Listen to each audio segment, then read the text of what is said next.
overall the way he's played for their team, there is some upside with Trey Jemison and probably more minutes for him going forward, but he will be limited if he continues to foul the way that he does. I mean, in limited minutes it's not that big of a problem, but if you're asking the guy to play anything more than about 15 minutes, he probably will foul out.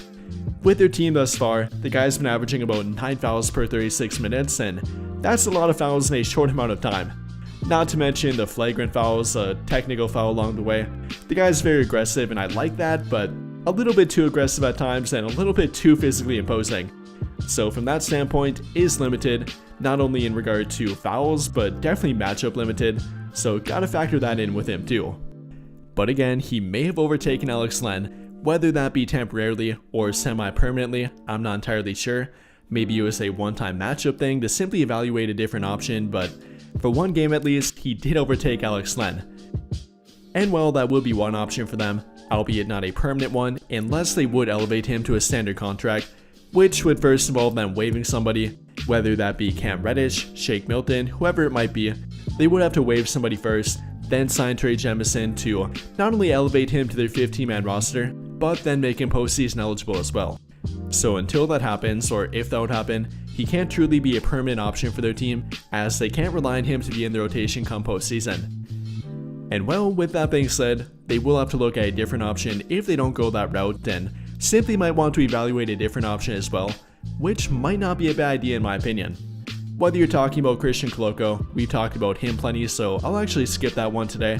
Or they could then waive somebody and sign a different option via a 10-day contract, which they could then eventually turn into a standard contract if that player would perform well. Yet another option to maybe overtake Alex Len or replace him, or simply give him more competition. And if they would go that route, there's an abundance of options, maybe not the best options, but you could go with a guy maybe like a Mo Bamba, currently on the free agent market. I kind of doubt they go that route. He's been available, and if they wanted him, they would have signed him.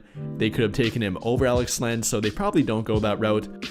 Maybe a different option, could be a G League option, they've shown interest in that, and even within their own G League team, elevating Jordan Goodwin to a two-way contract, shuffling between different two-way contracts, primarily from the G League and from their own G League team.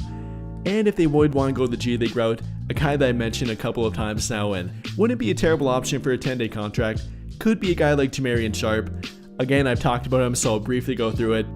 Is 7'5", does have lob threat ability, rim protection ability, averaging about 5 blocks per 36 minutes at the G League level, only about 8 points per game, but not really a scoring threat, not what they're looking for and not what they get from him, but again is a lob threat, fairly good vertical athlete for that height anyways, and doesn't really have to jump much to catch a lob. So between the rim protection, the lob threat ability, and the rebounding ability as well, a fairly good rebounder, might not be a bad option for a 10-day contract.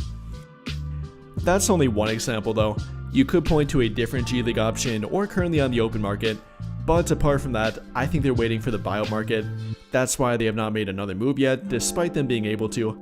Again, waiving somebody or waiving two players and then replacing them.